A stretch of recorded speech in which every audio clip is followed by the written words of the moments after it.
my gratitude to be able to do these talks through Preset Sound Family Health, and also to have the opportunity to bring discussions about health, longevity, and interesting self-care routines and remedies. These talks have become very nice supplement to the clinical care, which is more focused on managing illness and disease, while here we can offer more wellness focused, self-care focused, self-empowerment focused advice. And today we take a leap. We have a first guest, Dr. Emily Wolbers. So, so pressure is on her. No, I'm joking. Um, but Dr. Wolbers is specializes in digestive health and hormones, which is the subject today. Um, but what I've really appreciated about her is, she's one of those healers that has done the self-healing.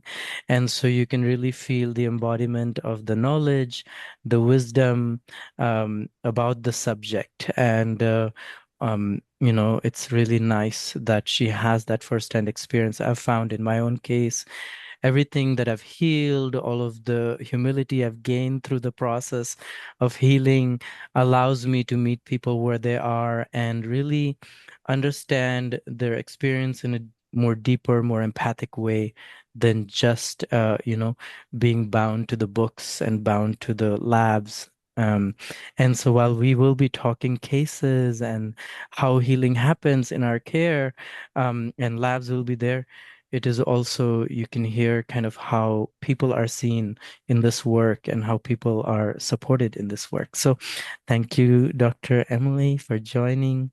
Um, I'm very excited to have this discussion. And you all, I usually, because I record audio record and video record these, I keep the cameras and the microphones off for your privacy.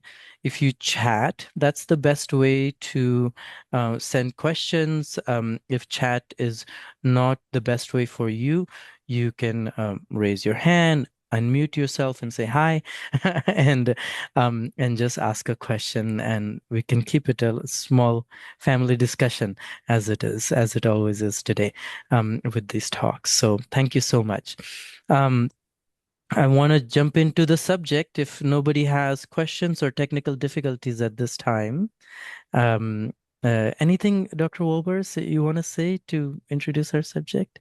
Oh, well, Or thank you so much for that introduction. And thank you for having me as your guest. I'm honored to be here with all of you and share this knowledge about gut health and hormones.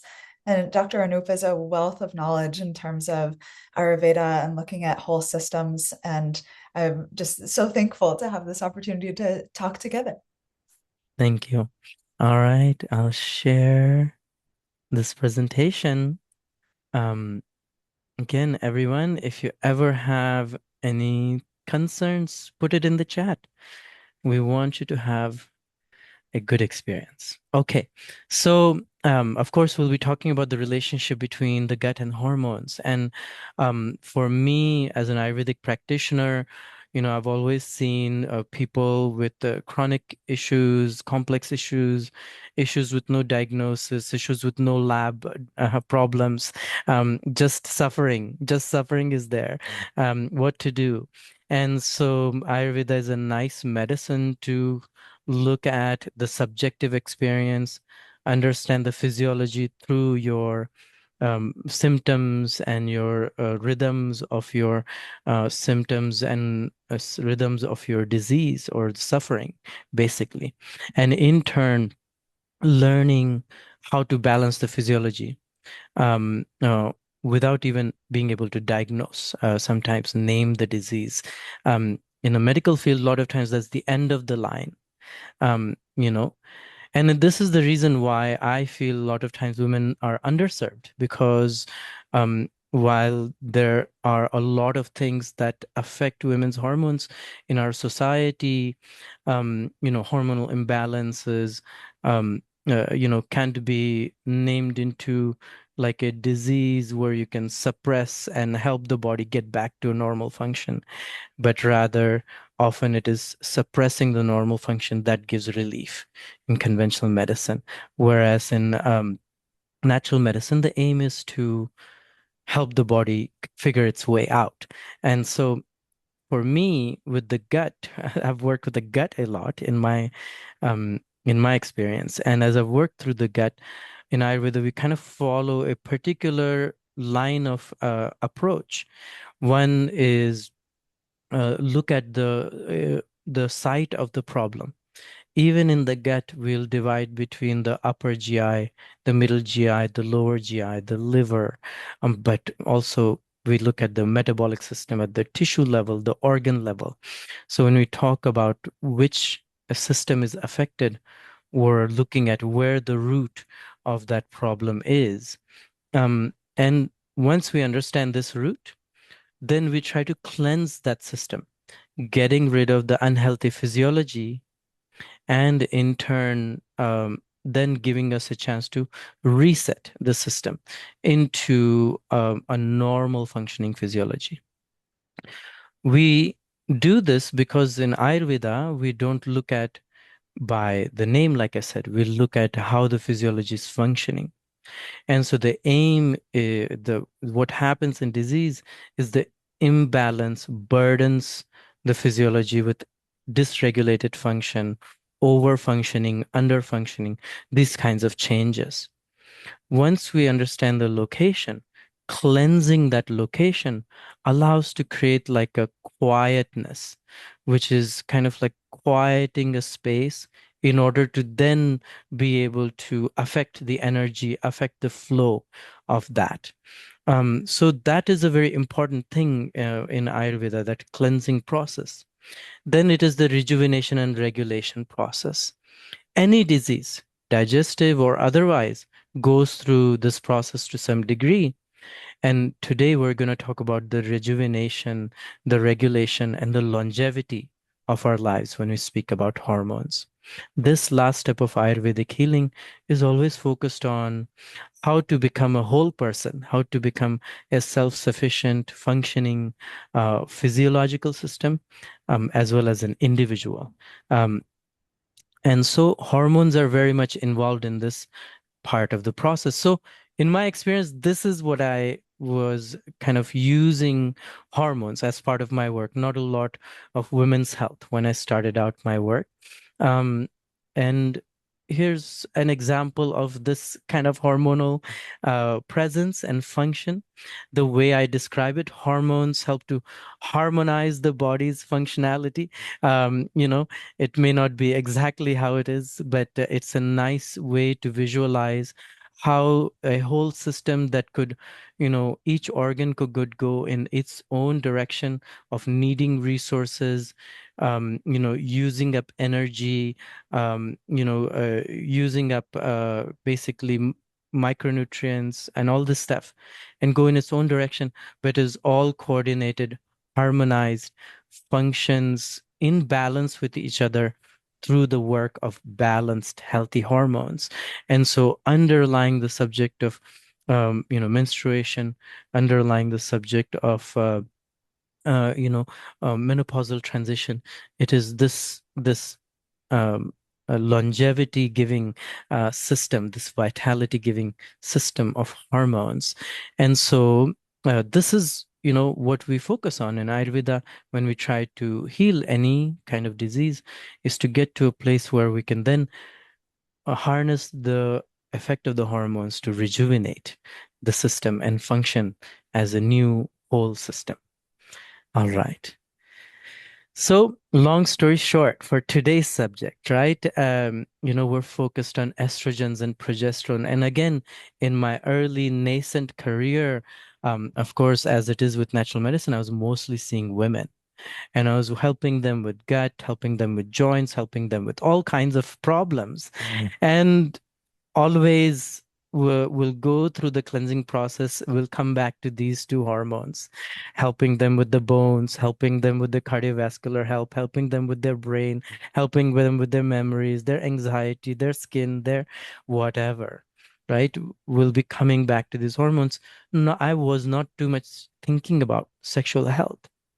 As I started to, you know, see more younger women, I started to notice the predominance of how fertility has changed and started to think about how these hormones are also very important to not just maintain and help with a healthy transition or maintain a healthy body all through your life, but also they should be taken care of from an early age in order to maintain fertility and the longevity of our species, our family lives, and all the happiness that comes with, having a family life. And so, of course, my focus shifted. And one of the things I've learned is that anytime I reduce the burden of disease, body seems to correct the hormonal system by itself, or sometimes I have to remove the obstacles to the hormone functioning, and the body heals itself, which is very magical to me, even after all these years of practice. And I wanted to bring in, Dr. Wolbers here to discuss and hone in on how the hormones function in our body, their rhythms, and what we experience with them as we get into more of the deeper personal experiences of this. So I'll hand that over. Oh, thank you, Dr. Anup. And I love the way that you are saying this rejuvenation and restoration process, that it can lead to longevity and this harmonics that hormones can bring when Mm, everything is balanced in the body. And the body has immense capacity to heal itself. We support the system, and the body knows how to rebalance. And so, one of the big things we want to convey to you today is how intimately the gut and the hormones are connected. And if you begin to rebalance at this gut health level, the domino effect happens, and the body does start to rebalance on its own on a hormonal level too. So we'll talk about the microbiome. We'll get a little bit nerdy. We'll talk about hormones. And one of the pieces, just to lay the foundation so that all of this makes a little more sense as we're going through, I want to show you a hormonal chart. So that's what you're seeing here on the screen. And you'll see these hormones come up a number of times. So I want to show you the basics of it so that it'll make more sense when we see it in real time. So if you're looking at this light blue line is estrogen. Mhm. And estrogen is, if people are having a regular cycle, we'll talk about perimenopause and menopause as well, because things will shift. But for the time of your life when there's a regular cycle, the estrogen is relatively quiet at the beginning during a bleed, and then it starts to ramp up, and it ramps up right before ovulation. Yes, exactly. And then the ovulation happens shortly after that, once estrogen is at its peak. And then in the last half of the cycle, which we'll call the luteal phase, I like to remember it as the L's go together. So the luteal phase is the last phase. So the last half of the cycle, estrogen's pretty quiet. There's a little bump usually around day 21, but it's much more prevalent in that first half of the cycle, the follicular phase. So you can remember the F's go together, follicular phase first, luteal phase last. So the estrogen is one thing that we're looking at. And then the second one, confined to this red line, the dark deep red, is progesterone. Progesterone is almost non-existent in the first phase of the cycle. It is very, very quiet. So you can see that flat line there. And then after ovulation, it has its time to shine. Progesterone really ramps up. It gets quite high around day 19 to 21. And then it has a dramatic drop off. And that dramatic drop off is what stimulates a bleed. So, as we're looking at some of these patterns today, we'll especially look at estrogen and progesterone. But for the sake of thoroughness, I'll show you these other two, this LH and FSH. So, LH is the dark blue line that has a very high spike. Now, this is called luteinizing hormone. Something that we'll always look for in the patterning is that luteinizing hormone and estrogen are paired together. So we want to see those spikes happen around the same time. Usually estrogen goes first, and then LH is slightly after that. And then FSH is follicular stimulating hormone. This is the hormone that helps the ovaries be stimulated to release an egg and to make a baby, if that's part of the life cycle that you're in. It's interesting that as people get older, as you're getting closer to perimenopause and menopause, FSH starts to increase because the ovaries need a lot more stimulation to make an egg. So on the next slide, we'll see a real live humans hormones and what that looks like. So this is a person's hormonal chart. And this, I love using these kinds of charts with my patients because it's your own unique data. And as you can see, it's not as clean as the drawing, but it's still following the same pattern. So what we're looking for here is the gray line is the estrogen. So yes, that's that one that comes up around day 14, and then it goes down and is relatively quiet in that last half of the cycle, though there's a little blip around day 22. So estrogen is paired with the LH. The LH is this really pretty blue aqua on this page. So the aqua blue line that has a very high hat is the LH. And we can see that the LH and the estrogen are paired. This is a good sign. So this is what we're looking for when we're looking for healthy hormone balance. And then the last one is progesterone. Progesterone is the purple. As you can see in the first half of the cycle, it is not doing much. And then in the last half where the arrow is, it has its time to shine and it goes very high right before a bleed happens. So this is a healthy hormone cycle. It might look like it's cattywampus, but this is ideal. Then let's see, you might notice if you go to the next slide, something that can happen when people are having regular cycles. I like to think of it as a lazy river. We're coasting. There's some rhythm to it. It's nice. Maybe maybe a little bit of splash of water in the face every once in a while to, oh, that was a little something. But then when cycles are irregular, it feels like this. It can feel more like a roller coaster with twists and turns and very jarring, very uncomfortable at times. So, my goal is to help people feel more of that lazy river and feel like the rhythms are smooth, gentle, and maybe even wonderful as opposed to this chaos.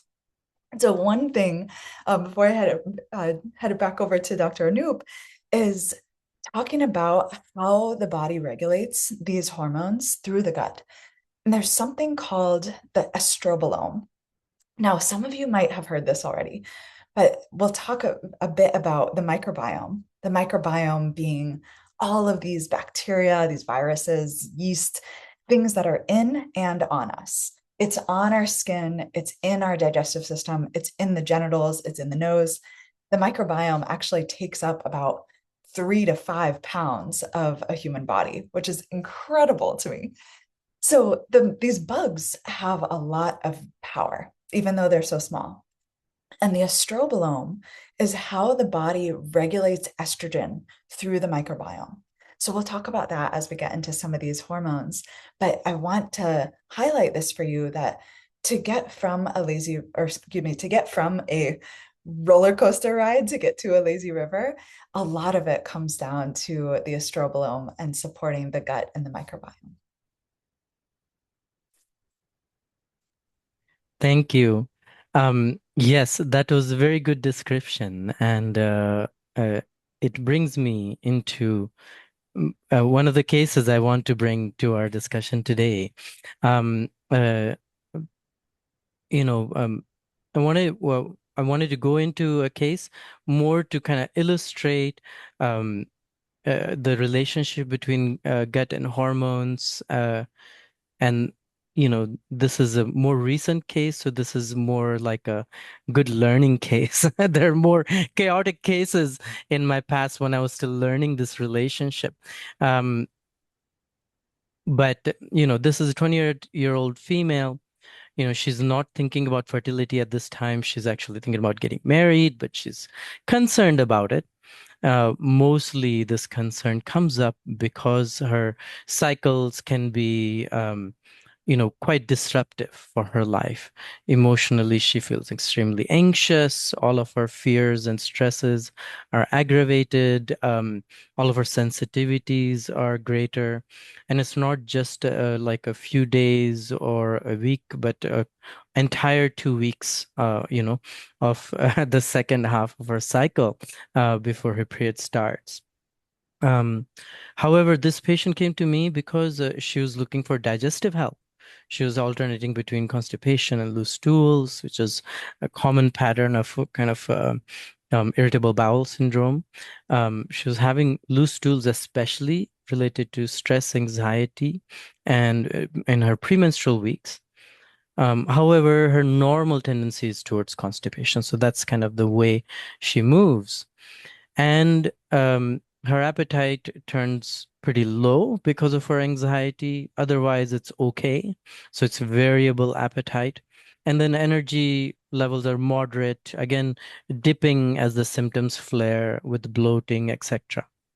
And so, um, for someone like this, um, you know, we could think about just digestion. We could think about how to balance their hormones. Um, uh, you know, However, this individual, when I talked to her, I realized that has been having a lot of anxiety all of her life. She has grown up in a joint family, which is like uncles, aunties, grandparents, everybody living close together, and all the kids are raised together, and then all the expectations and pressures come down on this person.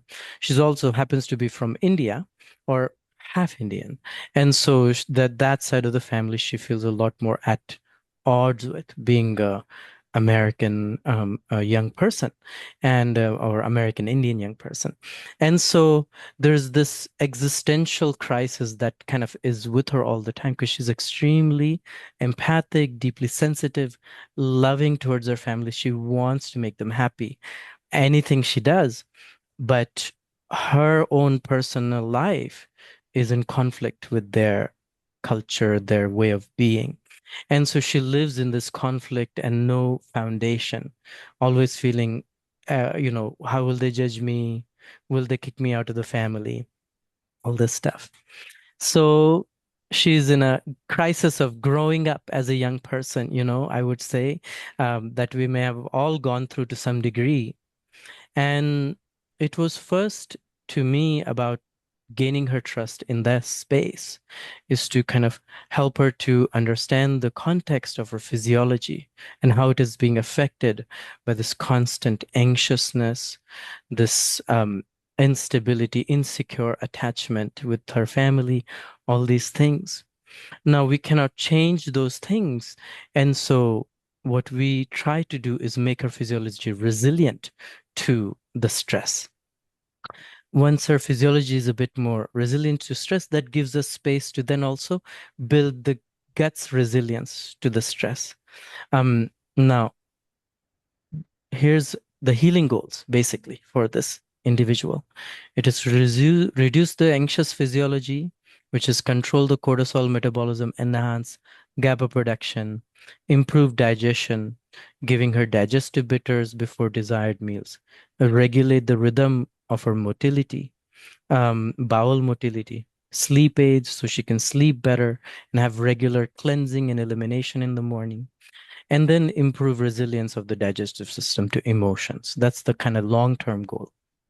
Now, um, so there was a bit of counseling, and then these bitters that are being given to her on a regular basis to kind of punctuate for her body. This is a meal time, and this is a meal time, and this is what you should be doing with this meal. And so the digestive herbs kind of create like a rhythm of for her metabolic system to move food and nourishment through, digest the food well, eliminate it regularly. So we start to create this rhythm while calming her nervous system through breath work, through counseling. Giving about a month or so of creating this sort of balance, help her to improve her sleep, And then we started to notice that with the regular routines and her mood being better, her anxiety being calm, her gut being calm, that she also started to notice that the shift that she had around her second half of the cycle started to become later and later. It came, maybe 3, 4 days before the cycle, within just 2 months or so of seeing this patient. Now, the benefit is this is a young person, a very vital system, and quickly it changes when it's given the resources to cure itself. And to me, this was a textbook case where, patient is able to regulate their physiology and the body is able to heal itself. Body does this to some degree in every case, in every individual. Now, speaking of the gut, what I learned from cases like this is that our gut microbes fix a lot of our nutrients into important vitamins, minerals, special compounds that support all of these functions in the body. And whatever is deficient can be replenished with her diet, with her lifestyle, with a healthy gut. And so this is what we study, what we learn in this case, of this young person. Now, this person has a physiology that will sustain her. She has a foundation for good fertility and hopefully kind of moving forward into a self-sufficient, self-realized individual in addition to having good health. So this is one of the things. Um, I wanted to highlight in this slide, I also included a link about tea and breath, which is like a little article, focuses on different combinations of breath work and drinking tea. This person is too young to be organized enough to do tea regularly, but she did breath work enough. And the breath work really helped her sleep. But I like having a ritual because a ritual basically is a checkpoint for the body. A daily routine of waking up and drinking hot water, nightly routine and doing deep breathing before you go to bed, highlights for the body. This is what we want to be doing in the morning, cleansing and moving things out of the system, and then in the night, relaxing and returning things into the system. And so we can create a rhythm through routines. So some of those resources are in this, in that link. Um, I wanted to pause if anybody has any more questions at this point. Otherwise, we'll move into more discussion or anything you wanted to add, Dr. Wolbers. I was just thinking as you were sharing that Uh-huh. case, I think so many people can see themselves in that case where there's digestive issues, there's anxiety, and then around the cycle, everything gets more heightened and gets Yeah. worse. And that's where I think this work that naturopathic medicine can do and Ayurveda and just looking at the whole person can be so profoundly beautiful because it's decreasing suffering when it comes right down to it. Hmm. And Yeah. this cyclical nature of every 2 weeks.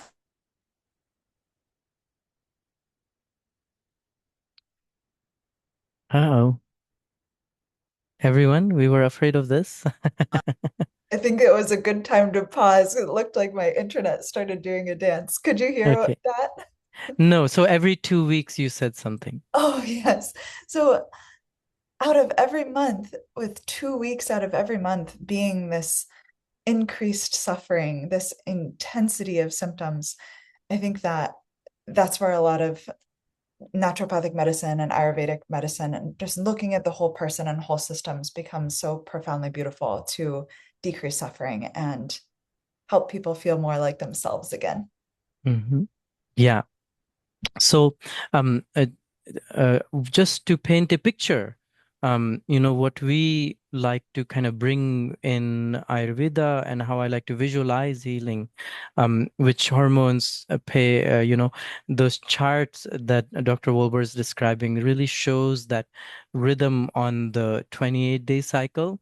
Um, on a daily cycle, there is a rhythm, right? Which will allow the body to attain either a healthy baseline or be off of that in some direction.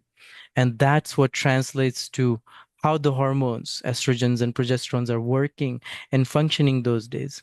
I have seen things change cycle to cycle, with like a good month leads to a good cycle and a bad month leads to a bad cycle, or good month leads to good kind of fertility outcomes when people are in, this processes of IVF and things like that, and a bad month leads to troubles with going through that process. And you know that that movement, that and the dynamism of this system is what encourages us to make our daily activities into a routine and rhythm that supports this function. And so Ayurveda tries to create this rhythm.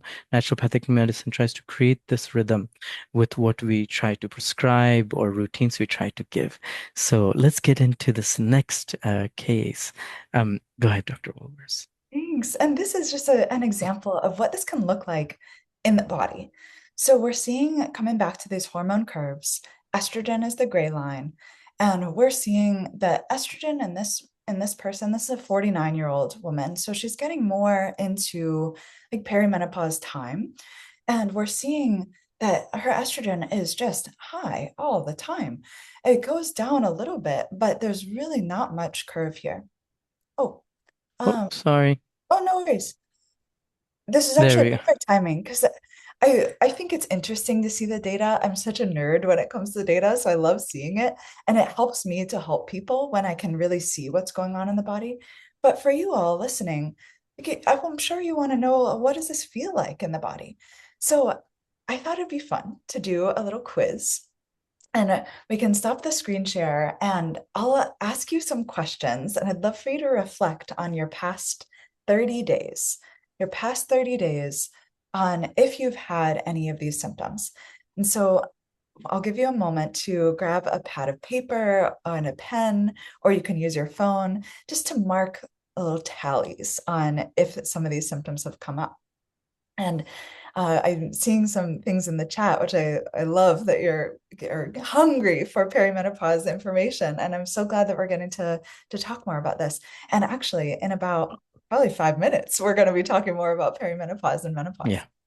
So, whether you are having cycles or not, over the last 30 days, think about these things that I'll share. And if you've experienced them in the past 30 days, give yourself a tally.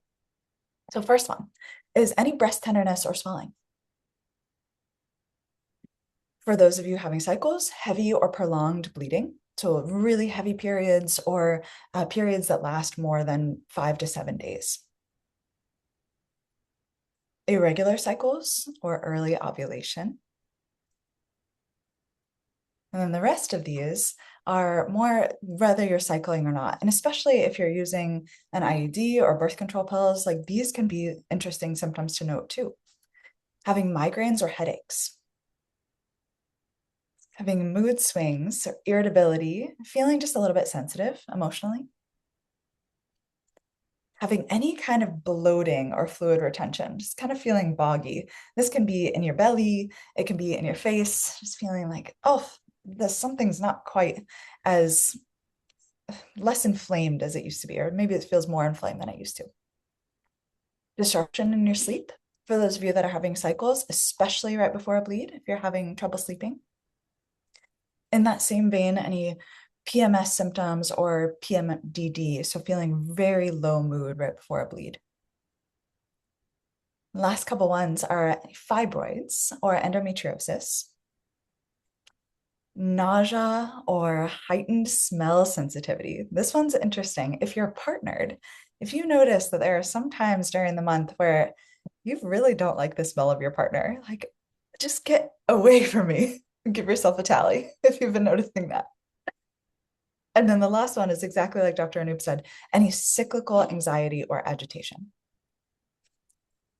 Okay, so count up your tallies. And if you have had, and Dr. Anup, will you share screen again on that that slide that has all of these symptoms. So some of you might want Yeah. to take a screenshot of this. Thank you. And you can keep it in your back pocket. But these are symptoms of high estrogen or estrogen excess. A lot of times, people, you might have heard this phrase called estrogen dominance. And that means that in the seesaw of hormones, in terms of estrogen and progesterone, the seesaw is more heavy on the estrogen side.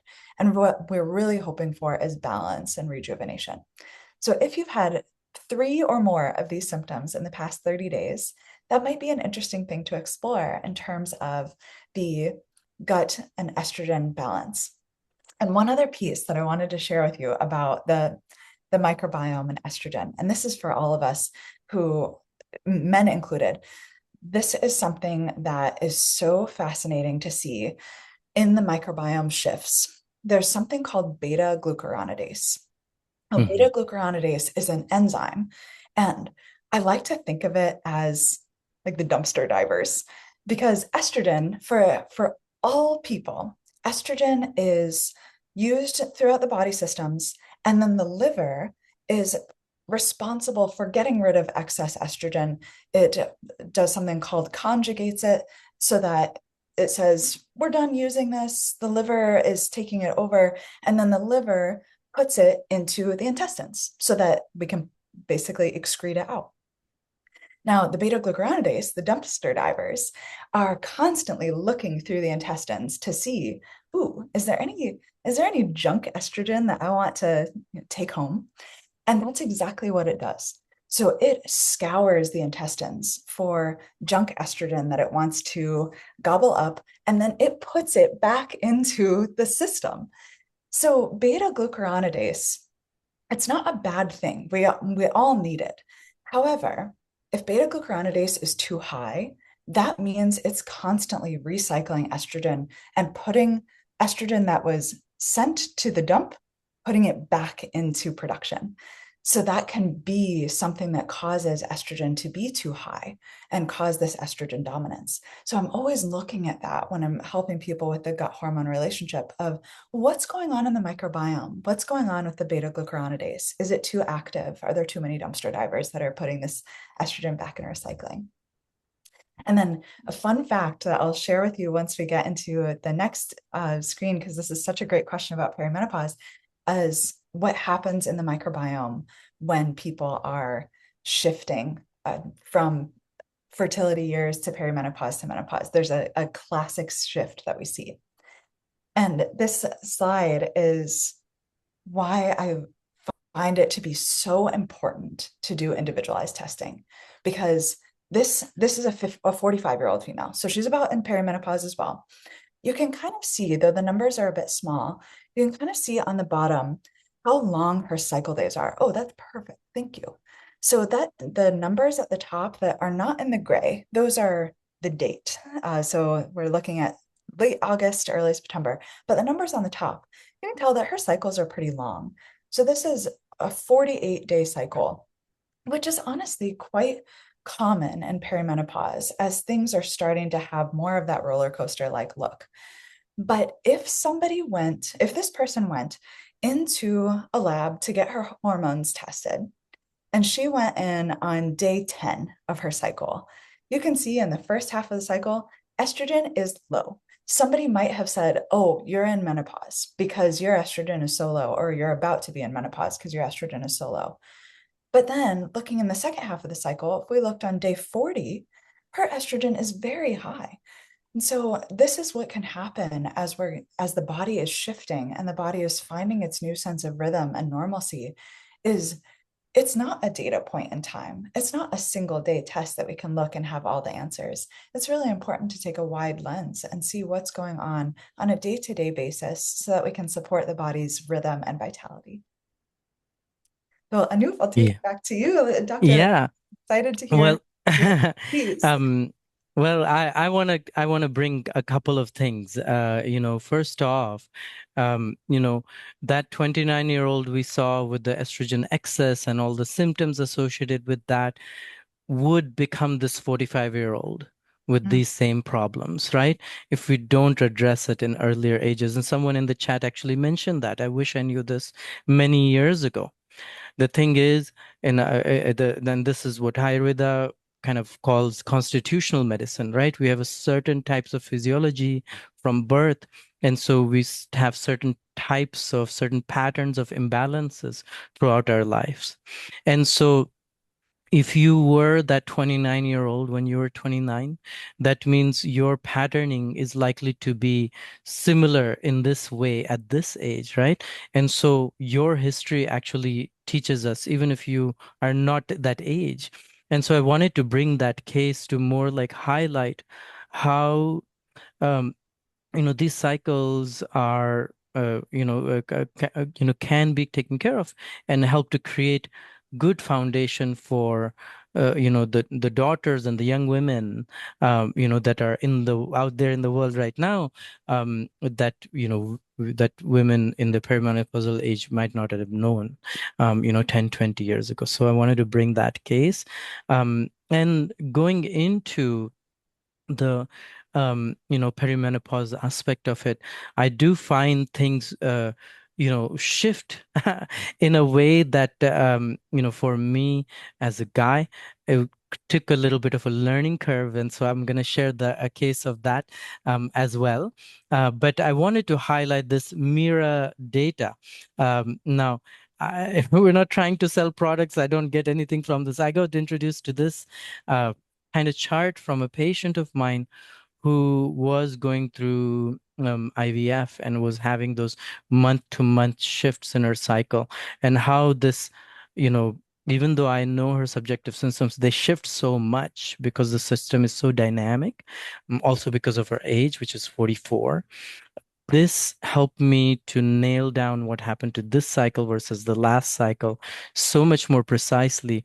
And so I was very impressed that something sustainable people can do at home can give us such a good data set. So I'm really glad Dr. Wolbers is bringing this to the presentation. Um, ooh, Oh, that's did all we go through good. this one already? Not Um, yet, not yet. yeah. So Okay. let's pause screen share because I think Okay. Dr. Anoop, you and I had talked about some Yeah. things that you can do diet and lifestyle wise to regulate estrogen as well. Yes. And I think that that is helpful to bring to the table for symptoms of low estrogen and Yeah. symptoms of high estrogen. Yes. So without further ado, let's do the quiz on low Okay. estrogen, and then we can talk about some of those food pieces Sounds good. too. Yeah. Okay. So grab your tallies again. We'll do the past 30 days if you've had any of these symptoms. Now, I've already given it away a little bit, but this is going to be interesting to see if there's any fluctuations. And some of you might have symptoms in both camps where uh, there's some symptoms of high estrogen and some symptoms of low estrogen, kind of similar to what we're seeing on that last person's chart. Okay, so in the last 30 days, have you experienced hot flashes or night sweats? Give yourself a tally. Any vaginal dryness or UTIs? Any pain with urination or frequency of urination? Give yourself a tally. Low libido, this can be low interest in sex or not feeling very good. Brain fog or any memory concerns. Joint pain or stiffness. Dry hair, feeling like your hair is thinning, or feeling like your skin just isn't as elastic as it used to be. And this can be skin anywhere, the face, the hands, the vaginal tissue. Fatigue and reduced exercise tolerance. So finding that you can't work out in the same way that you used to be able to. Similar to the high estrogen, but any sleep disruption or depressed mood, specifically depressed mood or low motivation. Last couple ones are bone density concerns. Then decreased cervical mucus, especially around that ovulation time, but just generally. And irregular or lengthening cycles, like we just saw.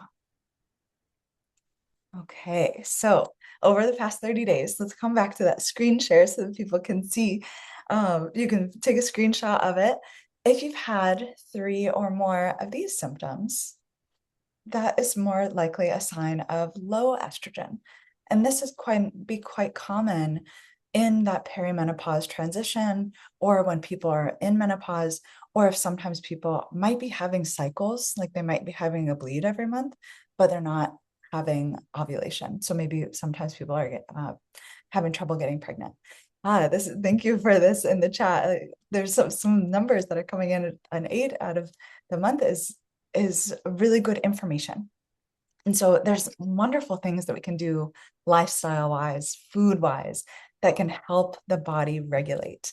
And some of the ones that I wanted to share are food based. But Dr. Anup, I know you have such a wealth of knowledge of estrogen regulators. And if we're not quite at that part, we want to Yeah. save it for later. That's perfect. Where, well, I had actually highlighted an article for this part of it. So let me make a smooth transition to that article. Um, but it's part of the presentation. Um,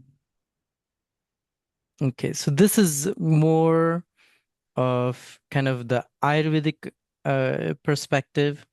Um, a few more things uh, I would add to this. Just a second. Oh, sorry, I'm not quite sharing my screen yet. Uh, Here it is. So this is an article on Easy Ayurveda, kind of covers all the symptoms we discussed, um, and talks a bit about like lifestyle, routines, self-care, breathwork practices, things like this. And then the diets also are mentioned here. So this would be kind of leaning into more like perimenopausal or around the menopause time dietary approaches and interventions. Um, Few categories I wanted to highlight from things I focus on are kind of things in the cruciferous family that is very helpful in excess estrogen. Leafy greens are also helpful. The fiber is considered scraping and cleansing to the excess of hormones in the gut versus soy has phytoestrogens. Vitex can be given, which has phytoestrogen kind of builds up that ladyfinger actually it's a very Indian way to say it's okra. So these are some of the foods that I've mentioned. I wanted Dr. Wolbers to talk about a little bit also, and I'll give some more nourishing foods. I'll make a quick addition to my list. Of course. Yeah. And you named two big ones. There are three big categories that I like to think Hmm. about in terms of balancing estrogen. And this helps the estrobolome. This is the part of the microbiome that regulates estrogen. So if you don't have enough estrogen, it can help bring it up. If you have too much, it can help bring it down. One Hmm. of the categories, like you said, is cruciferous vegetables. This is our cabbage, our broccoli, kale, arugula, things that are very sulfury and kind of smelly. These are the really good ones. They specifically can help to decrease estrogen. So if you're already having symptoms of low estrogen, this would not be the one to do. However, if you're having symptoms of too much, it can help bring it down. Now, on the flip side, phytoestrogens, like you had mentioned, phytoestrogens are plant compounds that look like estrogen in the body.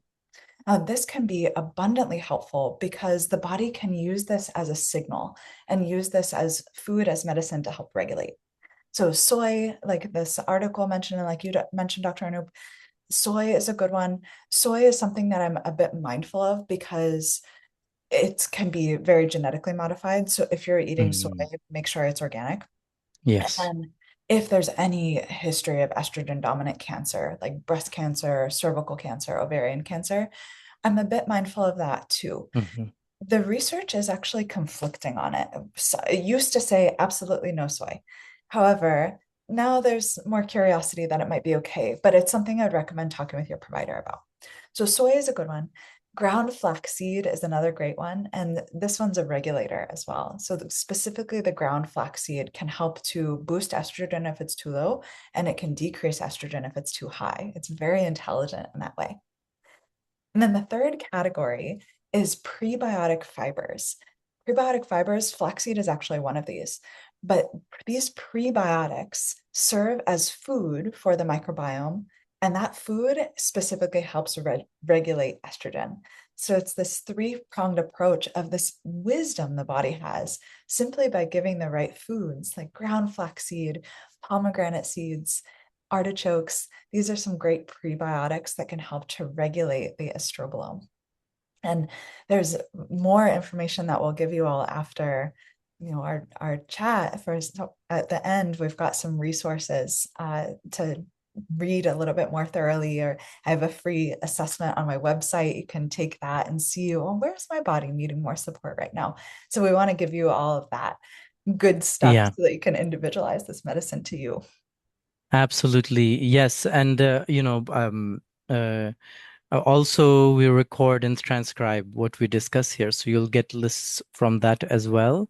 A few things I wanted to mention, kind of Ayurvedic thinking perspective, and so something that is sweet and dense and heavy is considered more kind of grounding and estrogen balancing. Estrogen is considered sour and hot and sharp, and so imagine like a cooked carrot is dense and soft and sweet, opposite of the sharpness and the heat of the estrogen, and the sourness of the estrogen. So that's kind of the balancing idea here. Dates are mentioned in a similar kind of giving that more estrogen balancing effect in the physiology.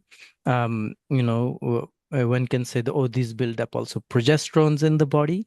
And so really, the nutrition is based on, these are, general guidelines in this page, and then they're specific based on each scenario that can be highlighted, based on what you need. And so we'll provide that.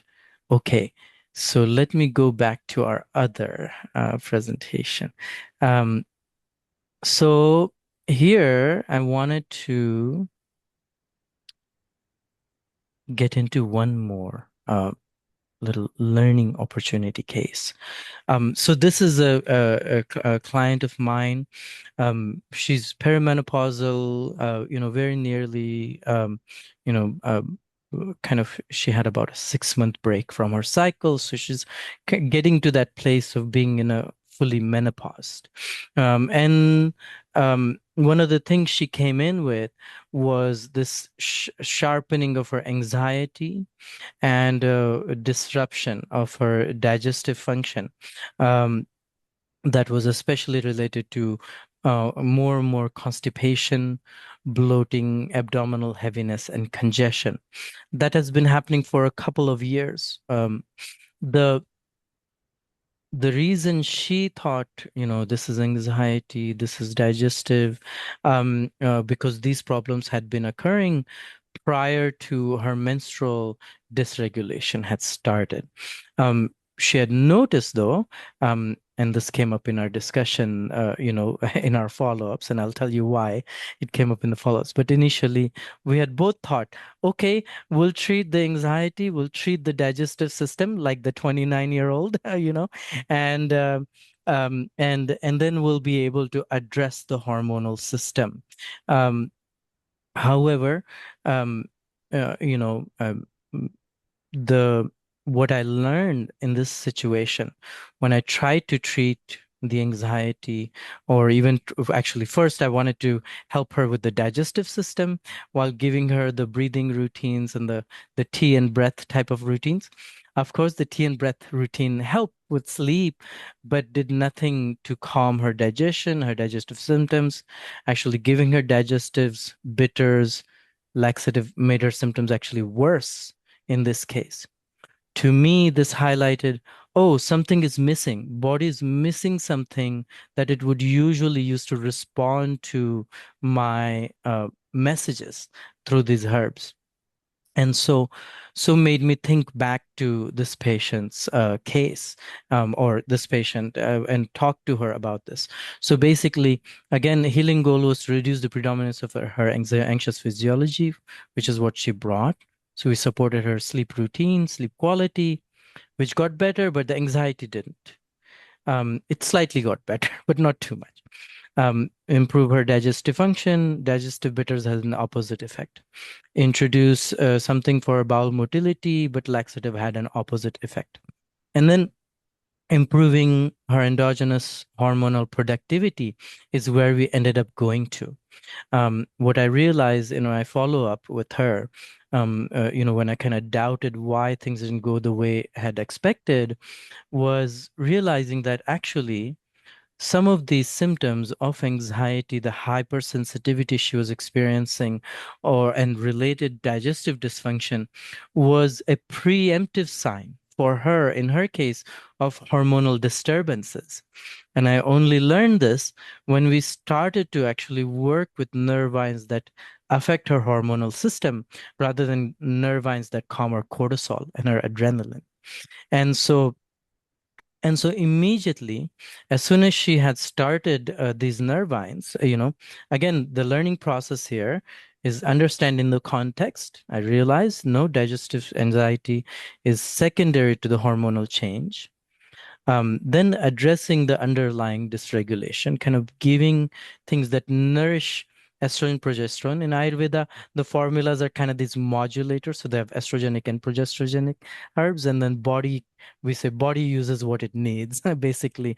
And so kind of this nourishing support is given. In her case, immediately the symptoms started to get better. What she notices, um, not only the sleep, had been getting better, even though it was unstable, started to be very consistent, deep sleep. Um, when she would wake up, she would have, hunger. And when I would have her take some warm water, immediately she would have elimination.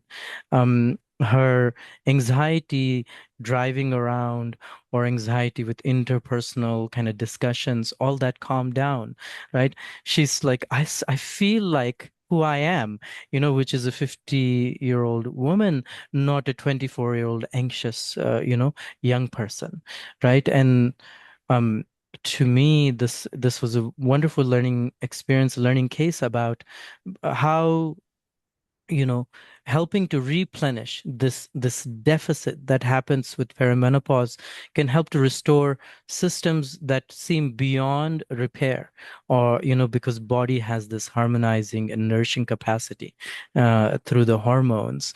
I mentioned here a few things, so I made some notes from Dr. Wolbers' discussion.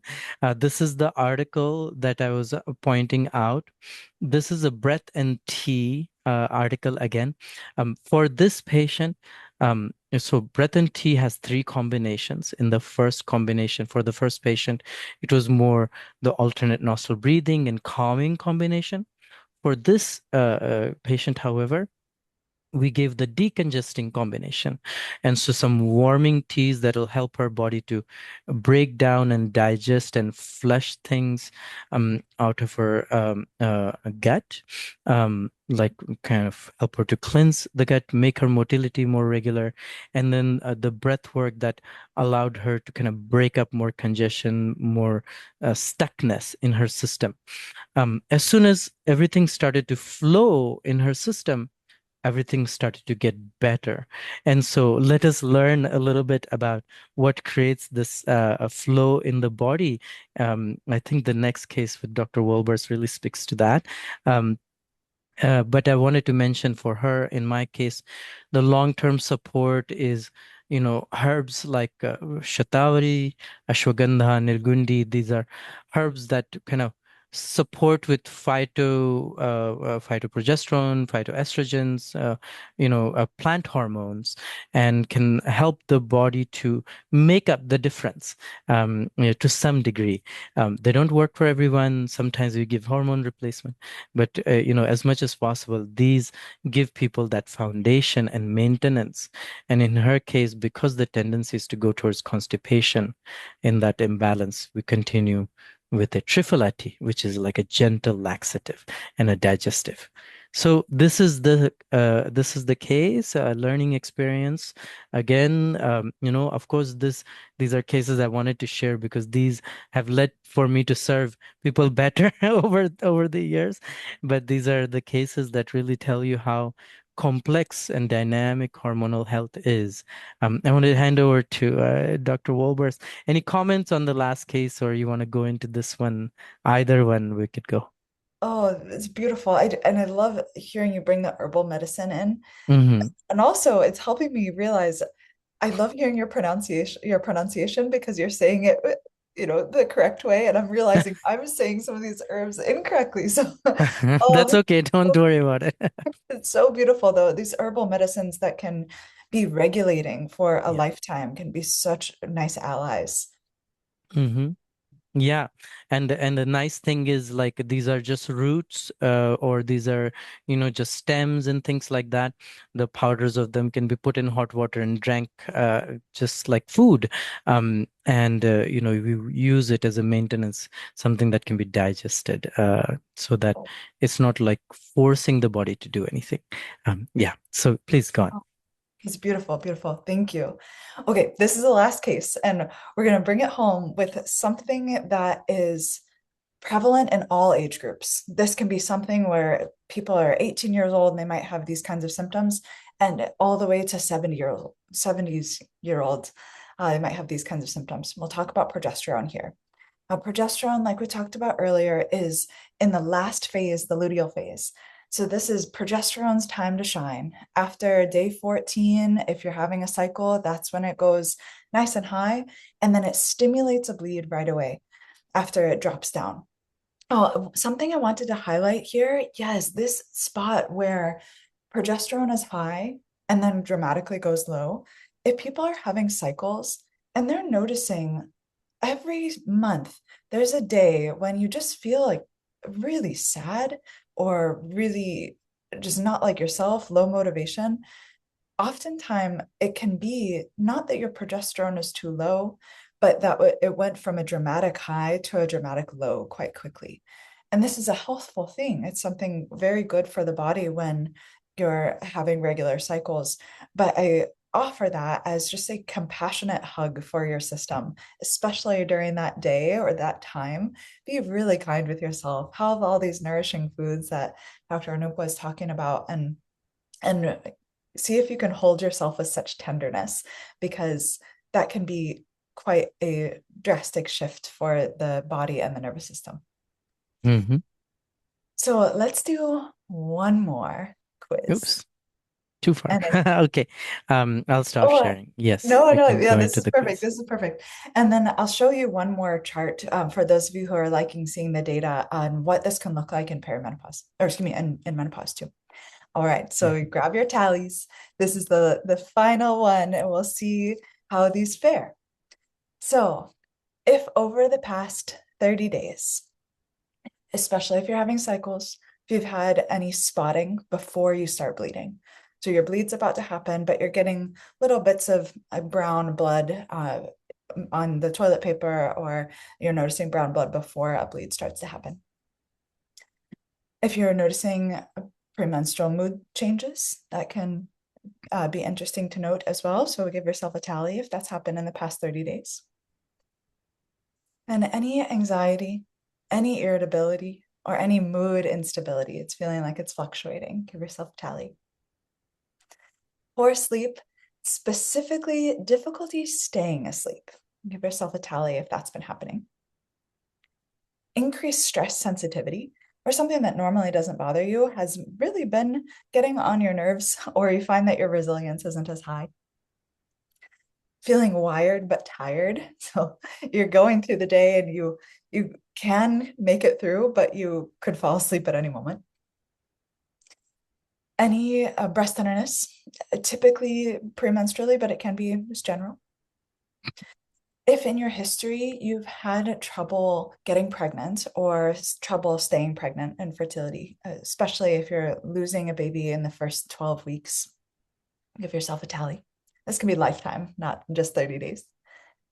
And then any migraines that happen in the middle of your cycle, for those of you who are cycling.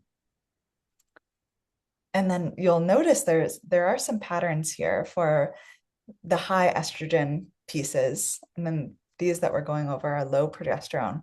But when we're thinking about that seesaw balance, if there is too much estrogen, there's usually not enough progesterone. So if you're noticing any of those other high estrogen symptoms like the headaches, the irritability, the feeling like your partner smells, those you can add in as a tally for this one too. All right, let's come back to screen share. You can take a screenshot if you'd like. And there's, I skipped one slide. So if you wouldn't mind going up one slide and then we'll come back. These are the symptoms we just went over. Thank you so much, Dr. Anoop. So these are the symptoms of low progesterone. Now this can happen for people who are cycling. It's the estrogen dominance phase. This can happen for people in menopause because progesterone is usually quite quiet in menopause. And so let's go back to that slide. If you wouldn't mind going back one. Thank you. So this is what can start to happen in the hormonal sphere when we're looking at this data. This is interesting when we're looking at this, when I'm looking at this person, I see that there's a small blip in estrogen, and you all are very, very familiar with this now. So we're looking at the gray line, there's a small blip, and then there's an LH surge. So the body's trying to ovulate, but then ovulation actually doesn't happen. And Mm. this we can tell because the progesterone, the purple line, is it's not flat, but it's quite low. And it's not getting into that purple wave that we're seeing at the top.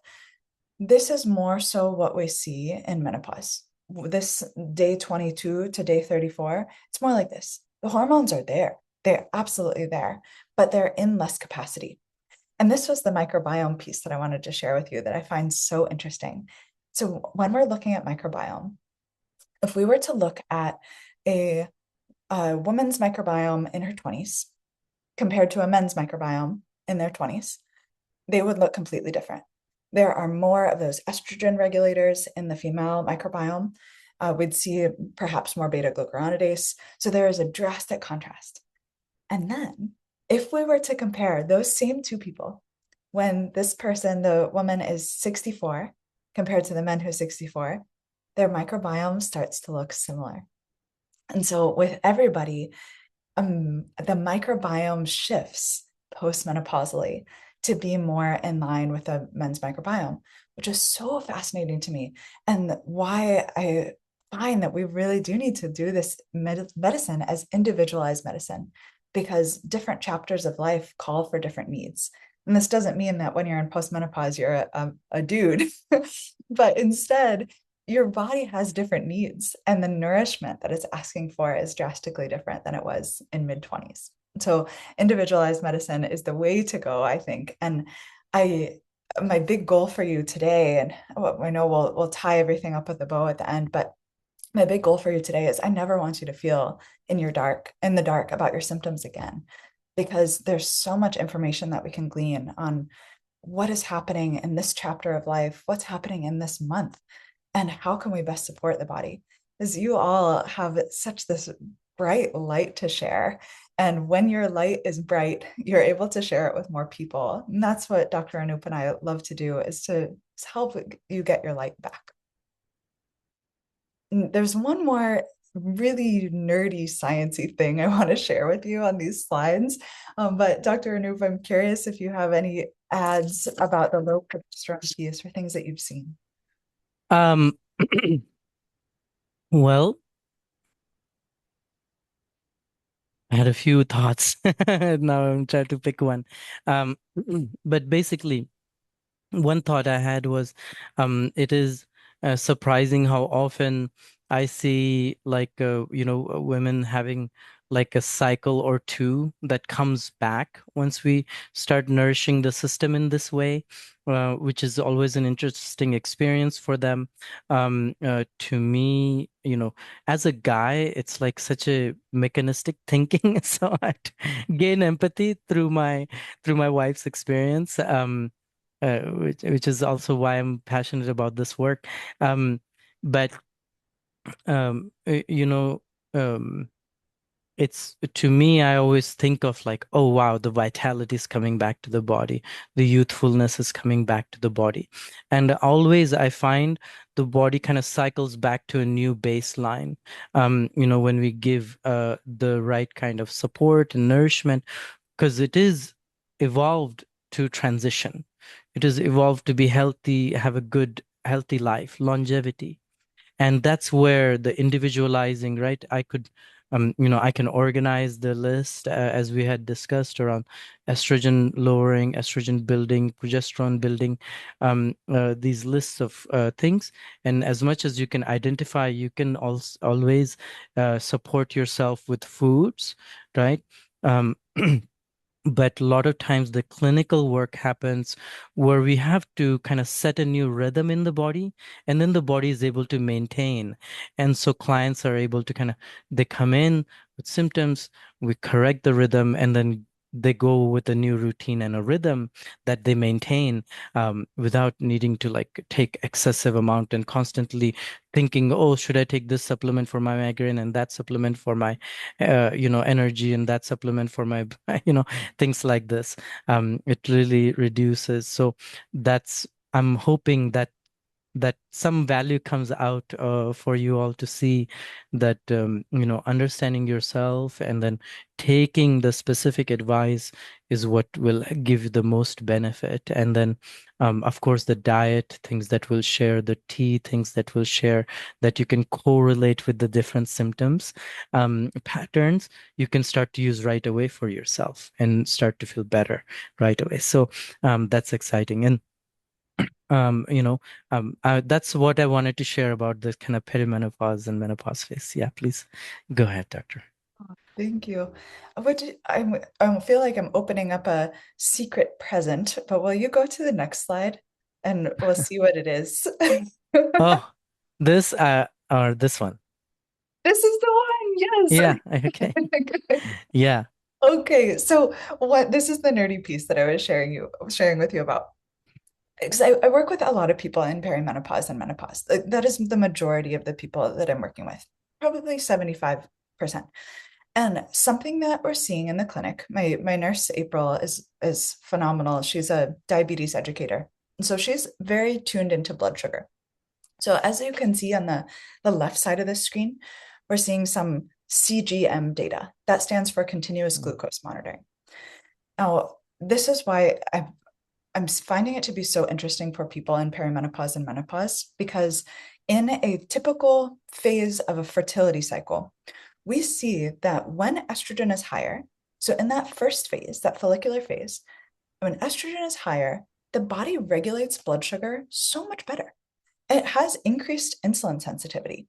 And so this on the far left, you're seeing the blood sugar monitoring, and it's very smooth. We're at that lazy river again. And it's all in the gray zone. But the gray zone is what we think of as a typical blood sugar rise and drop when you're eating and just going through a regular day. But then in the last phase of the cycle, the luteal phase, when estrogen is pretty quiet, also thinking estrogen is pretty quiet in menopause. It can be quiet in perimenopause too. The body has a much more difficult time with insulin sensitivity and glucose regulation, blood sugar regulation. So we're seeing this more often on this luteal phase in the bottom half of the slide. We're seeing the roller coaster, these high highs and low lows. And this is just one day. And so we use this to inform how can we make this ride smoother, knowing that this is a natural thing that happens. It's a very helpful to know, but we can support the body so that it doesn't have to be like this. It can be a much smoother ride and a much more enjoyable 30 plus phase, 30 plus years of life. And I have had so many loved ones before I knew this work that they were in this agony for 10 years of this is things have just changed since menopause. I'm depressed sometimes. I'm hot all the time. I don't want to have sex anymore. And that is too long. I don't want anybody to have to suffer in that way. And so we use as much information as we can to gather what's going on internally, what's going on in your constitution, what are your health goals, how do you want to feel, so that we can blend this science, nerdy data piece with the human, soft, compassionate piece and find a rhythm that feels good for you. And Dr. Anupai, that's one of the things I adore about your work, because I know you take that similar approach of looking at the whole person as well. Yeah. Well, yeah, this is, if you guys have questions, please put them in as we're winding down, this presentation. I wanted to just take a moment. Of course, oh yeah, this slide, these are kind of more information about our work and what we do. So you have some way to find us, and I'll share this with you all as well. Um, but some concluding thoughts, um, for me, as a guy, I ended up in this work a little bit accidentally, and really my interest didn't start until it was for selfish purposes. My wife and I got married, in our 30s. First time we were looking to get pregnant, they're already labeling her geriatric pregnancy, and setting up all these obstacles in our mind. And of course, like any other modern woman, she had menstrual problems. Most modern women have menstrual problems, fertility problems, difficulty like this. And to me, learning to kind of how to work with her cycle kind of furthered the work from accidental, improvement of women's hormones into more specific improvement. And I realized the power of encouraging and empowering young women and fertility and the joy of life that is family life, um, but also in the older women, the elders who give so much of their life force to the children, to the family, to the community, to their jobs, always giving, that they should also feel replenished, loved, from the inside in their body. And this is that smooth, lazy river feeling. And so that's what's made me so passionate about this work. And I was so excited to bring Dr. Wolbers in, because she can speak more directly to the experience of working with women, and add the highlight of like, oh, how we can really hone in on well-being, and then and bring the Ayurvedic piece to kind of encourage that when you get the routines and the rhythms locked in your day to day, you can get to a symptom-free and long, healthy life over time. And so that's the what we wanted to pass on to you also. Thank you so much again, Dr. Wolbers. Thank you so much. I appreciate you coming. Thank you so much for having me. And thank you all for listening, being such an engaged audience. And I challenge you to keep looking at your hormones, keep asking questions. And thank you for sharing your light with the Yeah. world. You prioritize Yeah. yourself is such a gift. Yeah, and we follow up always with an email, linked to the recording of this talk. Like I said, I'll put together a little summary of things we discussed, especially little pointers that were not in the presentation, and that'll come as a slide for the different hormonal states and how to support through diet. So look for those emails. Dr. Wolbers will likely send some other resources that she might have, some information she might have. So you'll have both the point